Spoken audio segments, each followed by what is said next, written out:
माया के नगरी हो, माया के नगरी हो, माया के नगरी गजब रचले विधाता है माया के नगरी।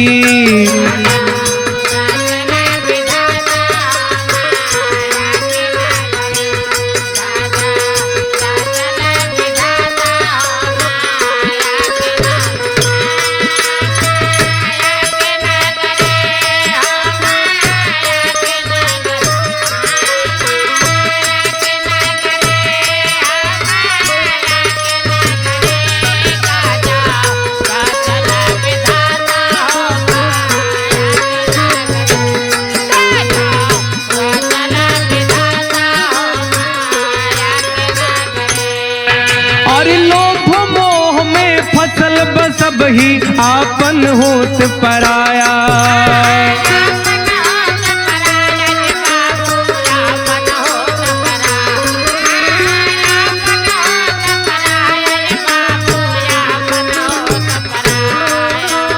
बिना स्वार्थ जुड़े न केहू जैसे दुनहु काया।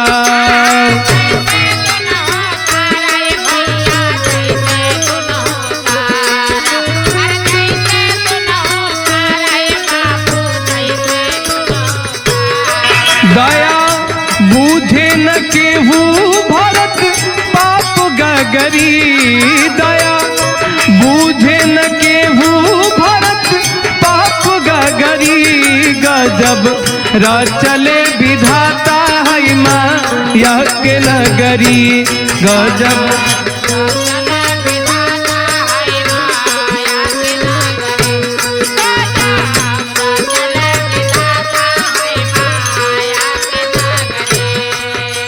रीति प्रीति कुरीति भइल बा पंछी लुटत खजाना,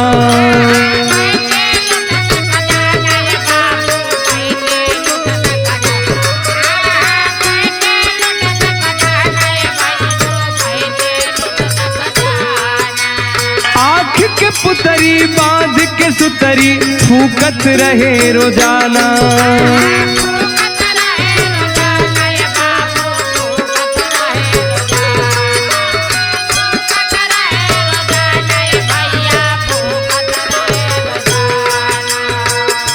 काहे देवेंद्र डूबत बाप पगरी, काहे लेंदल डूबत बाप पगरी गजब रचले विधाता है माया के नगरी गजब।